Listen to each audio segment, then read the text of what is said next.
자, 저희가 교권 침해 사건을 꾸준히 다루다 보니까 관련 제보도 계속 오고 있습니다. 오늘도 한 초등학교 5학년 담임 선생님께서 보내주신 제보를 소개해 드릴 텐데요. 뭔가 좀 골칫거리 학생이 있었다면서요? 네, 일단 제보자는 경력이 20년이 넘는 중견교사입니다. 올해 5학년 담임을 맡고 있는데 지난 2월에 전학을 온 학생이 이 제보자의 반에 배정을 받은 겁니다. 그런데 개학 날이었던 3월 2일부터 지금까지 수차례 정말 거의 매일같이 수업을 방해하고 있다고 하는데 이게 어느 정도였냐면요. 교사가 아이가 교사의 말을 계속 끊어서 6번이나 아이 이름을 불러서 주의를 줄 정도였다고 합니다. 또 이게 담임만 느끼는 게 아니었습니다. 다른 교과 교사들도 아이가 수업을 방해한다 같은 얘기를 합니다. 이 교과 교사의 학생 관찰 기록지라는 게 있는데 여기에 보시면 교실에서 소리를 지른다, 수업과 관계없는 말을 해서 방해하고 있다, 이런 것들이 기록이 돼 있습니다. 상담 활동 시간이 있는데 여기서 반 전체 아이들을 대상으로 해서 설문을 하는 내용이 있었습니다. 이 중에서 선생님이 도와줄 건 없나요? 이런 질문에 대해서 반 아이 25명 중에 18명이 그 아이가 수업을 방해해서 힘들다, 이런 내용의 답변을 하기도 했다고 합니다. 자, 그럼 여기서 첫 번째 사건 체크포인트 짚어보죠. 18세기 로마입니다. 자, 이 아이 결국 사고를 쳤습니다. 저희가 음성 대역으로 제보를 주신 교사분의 얘기 들어봤습니다. 들어보시죠. 아이가 갑자기 18세기 로마놈이라는 말을 해요. 저는 그게 욕인지 몰랐죠. 애들이 나중에 알려준 건데 18세기 로마가 말하는 거예요. 그 아이가 주변에 내가 만든 욕이다면서 자랑스럽게 말하고 다녔다는 거예요. 그걸 본인이 만들었다면서. 며칠 전부터 그런 얘기를 주변에 해서 애들이 기분 나빴다고 하더라고요.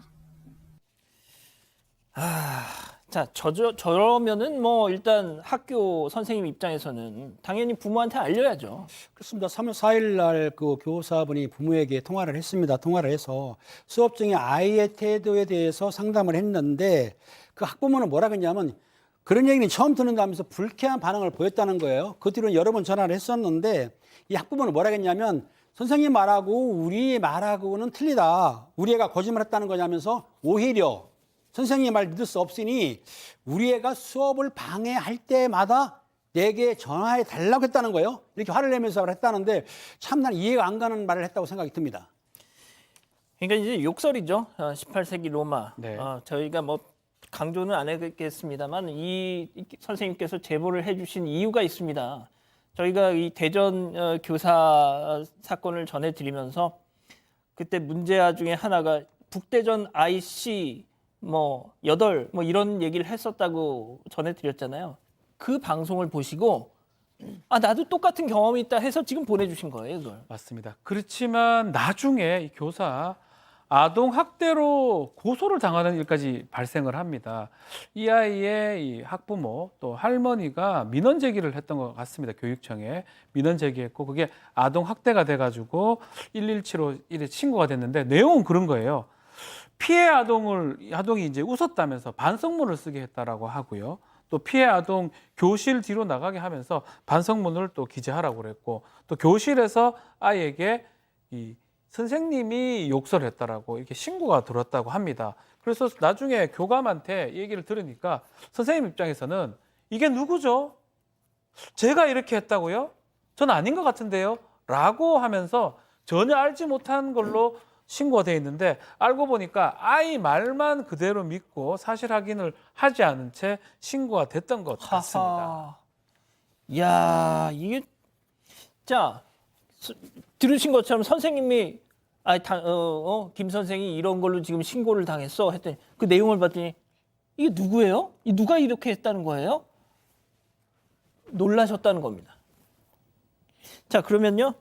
교사를 이 선생님을 아동학대로 민원을 넣고 신고를 한 학부모와 아이, 그 다음에 어떤 행동을 했는지 직접 한번 들어보시죠. 학교에서 아이가 다 보는 앞에서 우리 할머니가 선생님 교육청에 민원 전화했다 얘기하는 거예요. 그러니까 애들이 진짜? 이러니까 우리 할머니가 신고했어. 선생님 신고했어. 이러지 뭐예요. 저도 응? 하면서 모르는 척 넘어갔는데 세상에 정말 신고했더라고요. 그런데 그분들과는 아무 연락도 안 됐어요. 제가 학교 폭력을 조장했다는 허위 신고를 잔뜩 하고서 말이죠. 교장실 와서도 교사 벌 좀 주겠다. 뜨거운 맛 좀 봐라 하더래요. 자, 아니 이게 그러니까 그냥 누구 하나를 딱 뭐 잡아가지고 거짓말로 막 신고하면 그냥 그게 다 받아주는 거예요, 그게? 아, 네, 그렇습니다. 이 학부모님들 좀 너무 문제가 있어 보이는데 지금 교장실로도 찾아오고 뭐 학교로도 찾아와서 그 교사 벌 주겠다라고 얘기를 하고 언론사 섭외하겠다. 뭐 저희 같은 언론사를 섭외하려 그랬는지 모르겠지만 그리고 나 국회의원도 알고 있으니까 선생님을 아주 이참에 벌 주겠다. 뭐 이런 식으로 얘기를 했다고 합니다. 그리고 나중에 와서는 지금 조사를 좀 멈춰놨으니까 교사가 와서 성의를 표해라라고 얘기를 했어요. 그러니까 이 선생님께서 만약 그 성의 표현이 사과라면 난 사과를 들을 게 없다. 왜냐하면 잘못하지 않았기 때문이다라고 이렇게 좀 단호하게 얘기를 하셨어요. 그리고 이제 너무 억울하셔가지고 교권보호위원회를 신청했는데 일단 이게 경찰에 신고가 접수된 거라서 교권위원회는 열 수가 없다라는 말을 들었다고 합니다. 자, 일단 교사 선생님이 병가를 내셨다는 거예요. 당연하죠. 3월부터 5월까지 이런 일로 계속 시달렸으니 몸이 온전하겠냐고요. 자, 병가를 냈더니 그 사이에 이 학부모와 아까 그 할아버지 할머니 조부모 뭘 했다면서요 또. 네, 교사가 우리 애를 학대했으니까 학교 장관 추천 제도를 이용해서 비밀 전학을 보내달라 이렇게 요구를 합니다. 이 제도가요, 보통 이사를 해야 전학을 할 수 있는데 학교 장관의 얘기만 되면 전학을 할 수 있는 그런 제도입니다. 그런데 교장이 교육청에 문의해 보니까 그렇게 되면 제보 교사가 아동학대를 인정한 꼴이 되기 때문에 그렇게는 진행할 수 없다. 이런 답변이 돌아옵니다. 그런데도 이렇게 설명을 했는데도 계속 전학을 보내달라고 우깁니다. 그래서 학교 측은 그럼 부적응을 사유로 들어서 전학시키는 방법이 있다. 이렇게 설명을 합니다. 그랬더니 그럼 우리 애가 부적응자라는 거냐라고 반발을 하더니 결국 어찌할 수가 없으니까 그 방법으로 전학을 가긴 갔습니다. 자, 제일 중요한 거. 네. 그 선생님은 정말 아동 학대한 게 확인이 됐어요? 정서적 아동 학대죄, 아동복지법 뭐 등등 위반이 될 여지가 이제 있는데 경찰에서 이제 민원을 제기한 학부모나 이런 분들 계속 저기 나와서 진술을 하라 했는데 결국 진술을 하지 않았고요. 그 117 신고 내용을 갖고 아니, 구체적으로 본인들이 그렇게 확신하면 나와서 진술을 해야 원래 해야죠. 무조건 해야죠. 해야 되는데 117 신고 내용만으로는 구체적으로 혐의를 정서적 아동 학대라는 혐의를 특정할 수 없다라고 해서 범죄가 인정되지 않아서 입건하지 않은 불입건 결정을 했는데요. 이 날짜가 5월 18일이고 아이는 그 전인 5월 15일 날 전학을 갔습니다.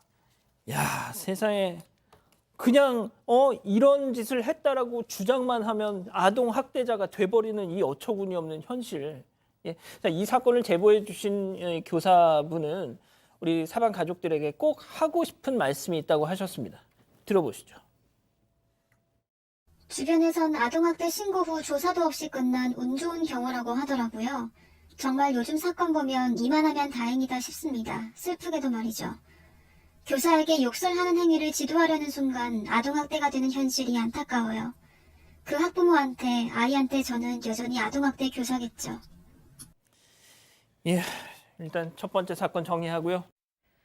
사건의 진실을 추적하고 싶다는 사반 가족분의 사연인데요. 궁금하시다면 사건반장 유튜브 채널을 구독해주세요.